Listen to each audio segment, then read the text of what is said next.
Hello there, fellow insomniacs and history enthusiasts.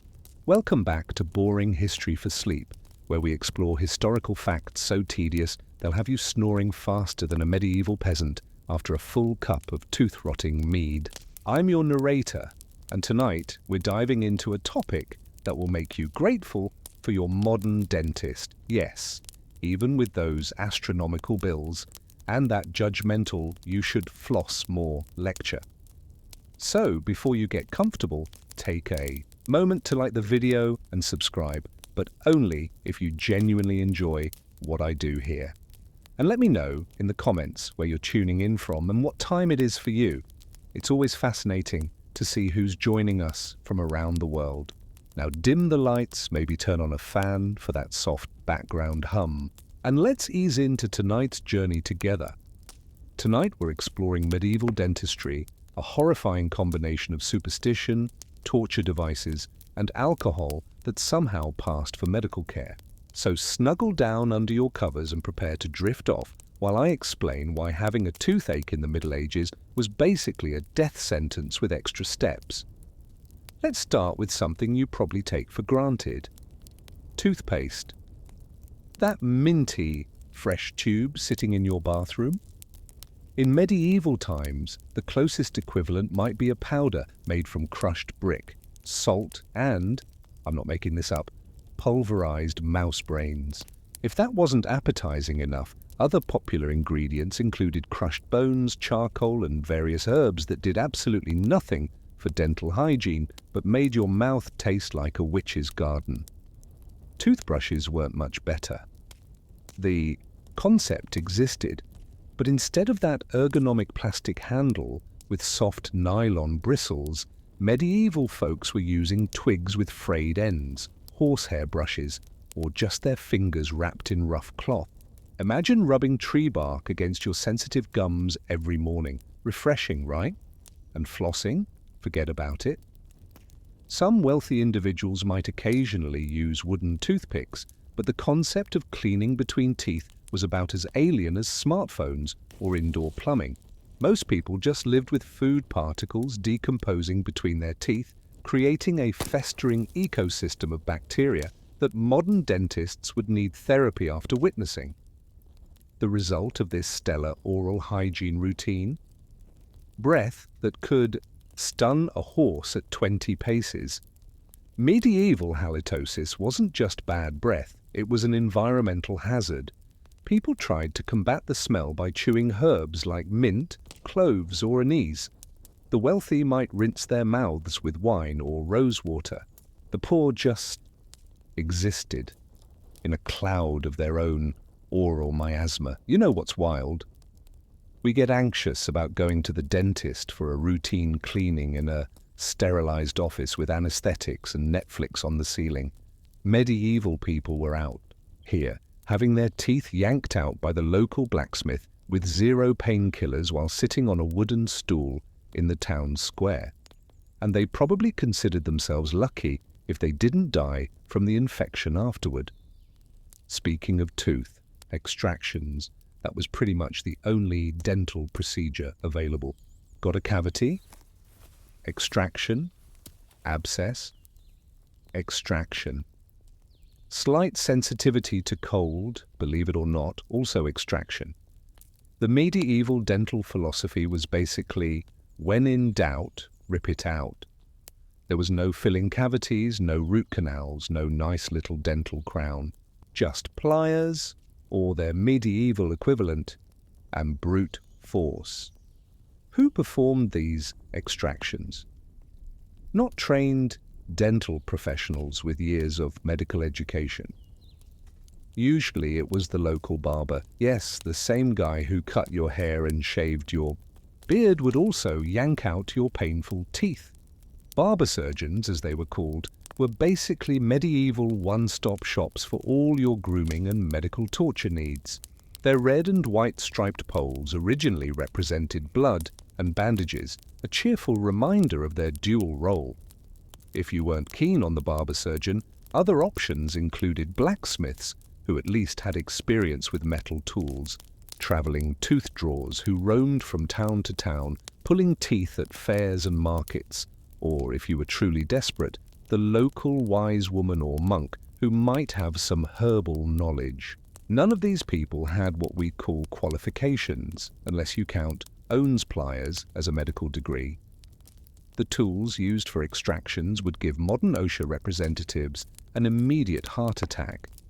Dental pelicans, named because they vaguely resembled a pelican's beak, were curved instruments used to pry teeth from gums with all the precision of a crowbar removing nails. Dental keys, which came later, worked by gripping the tooth and then rotating it until it broke loose or shattered in the socket. Both methods frequently resulted in broken teeth, shredded gums, and splintered jawbones. But hey, at least the toothache was gone, along with half your mouth. Anesthesia consisted mainly of getting absolutely hammered on ale or wine before the procedure. If you were lucky, you might get some opium or henbane to dull the pain, though these came with their own risks, like, death from overdose. Most people just relied on alcohol and prayer, with special emphasis on praying to Saint Apollonia, the patron saint of toothaches, who supposedly had all her teeth violently extracted during her martyrdom. Nothing says healing like praying to someone who died from the very procedure you're about to undergo. But wait, it gets better. What if you couldn't afford extraction or were too terrified to have someone yank your tooth out while fully conscious? In that case, you might try some home remedies. Popular treatments included placing garlic, cloves, or onions directly on the affected tooth or gum, which, to be fair, contains some natural antibacterial properties. Applying hot coals near the face, what could go wrong? Or my personal favorite, drilling a hole in the tooth with a primitive hand drill to let the demons out. Other creative solutions involved holding wine in the mouth until the pain subsided. At least you'd be too drunk to care.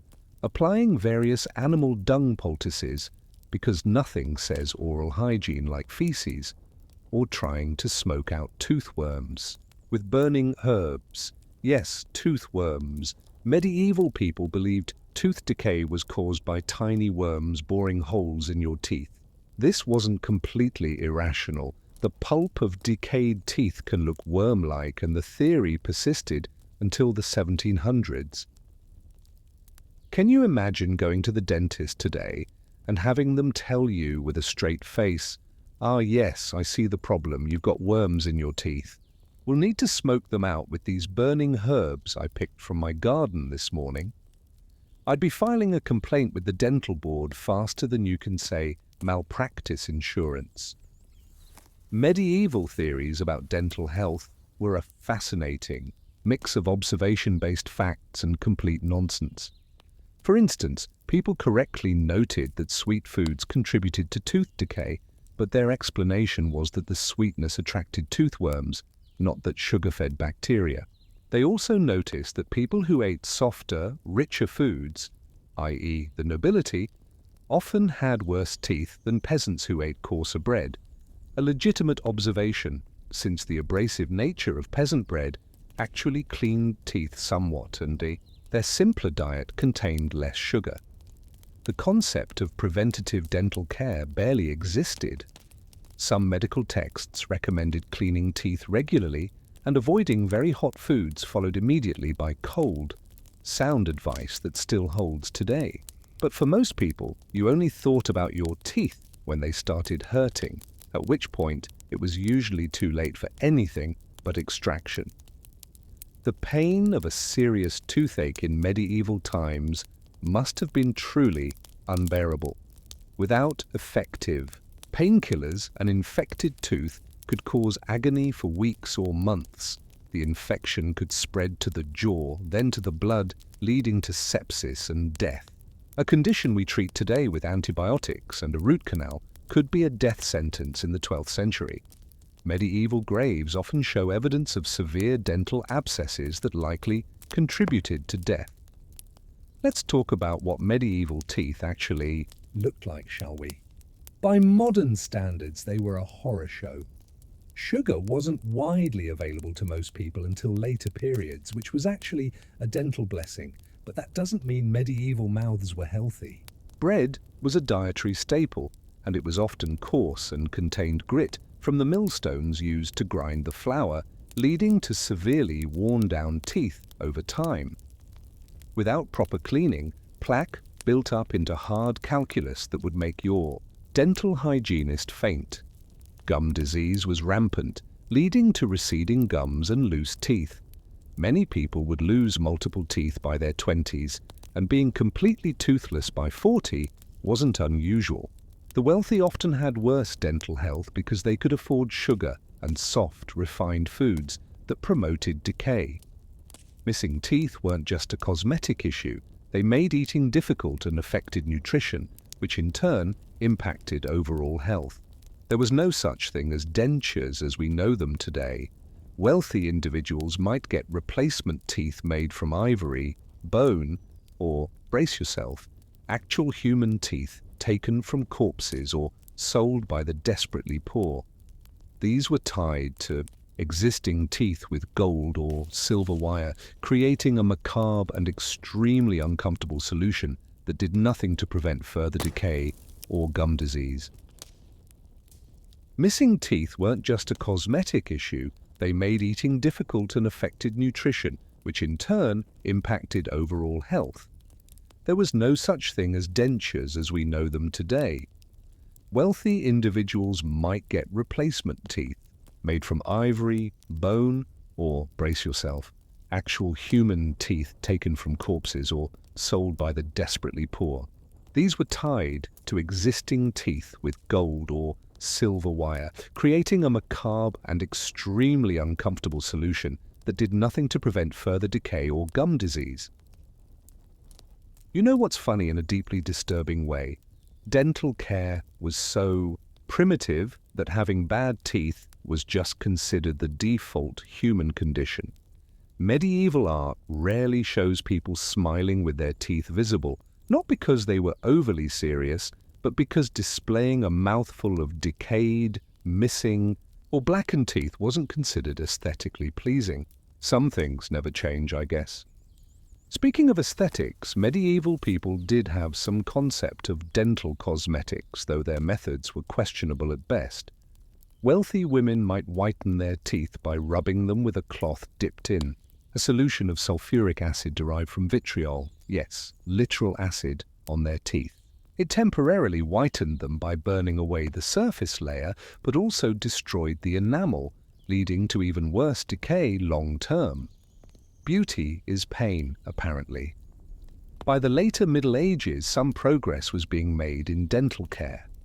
Guy de Chauliac, a 14th century French physician, wrote detailed descriptions of dental procedures that showed more sophistication than earlier practices. He recommended cleaning decay from cavities before filling them with materials like gold leaf, a primitive Version of modern fillings. However, these advanced techniques were available only to the extremely wealthy and weren't widely practiced. The connection between diet and dental health was vaguely understood. Some medieval health manuals advised against eating too many sweets or sticky foods and recommended cleaning the mouth after eating. Muslims in medieval Spain practiced regular tooth cleaning as part of their religious ablutions, using miswak sticks made from the roots of the Salvadora persica tree, which actually contains natural antibacterial compounds and fluoride. But for most of medieval Europe, dental care remained primitive and largely ineffective. The prevailing attitude was that tooth decay and loss were inevitable parts of aging, like grey hair or wrinkles. Prevention wasn't emphasized because nobody expected to keep their teeth for a lifetime anyway. Imagine going through life knowing that sooner or later you'd have to endure the excruciating pain of tooth extraction without anesthesia, performed by someone with minimal medical knowledge using crude tools. It's no wonder many medieval people feared toothaches more than almost any other ailment. At least with many diseases there was hope of natural recovery. A severely decayed tooth never got better on its own. As I describe all this medieval dental horror, you might be feeling increasingly thankful for your modern dentist. Sure, that high-pitched drill sound is unpleasant, and maybe the bill makes you wince more than the procedure itself, but at least you're not having your teeth yanked out by the local blacksmith while the town watches for entertainment.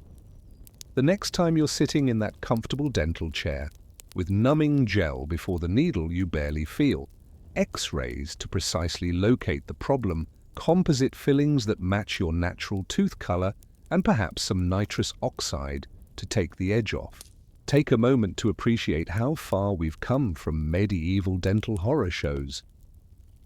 Seriously though, we complain about waiting 15 minutes past our appointment time in a clean waiting room with magazines and free Wi-Fi.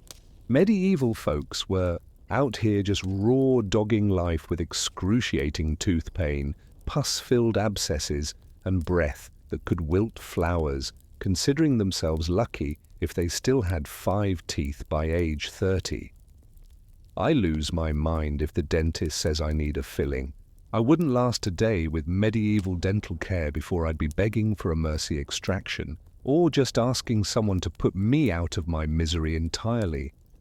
The truly wild thing is that despite all this dental suffering, people still manage to eat, talk, work, fight wars, build cathedrals, create art, fall in love, and generally go about their lives. The human capacity to normalize pain and discomfort is truly remarkable. They simply accepted that teeth would hurt, decay, and eventually fall out. It was just part of being alive, like catching colds or getting wrinkles. So there you have it. Medieval dentistry in all its primitive, painful glory.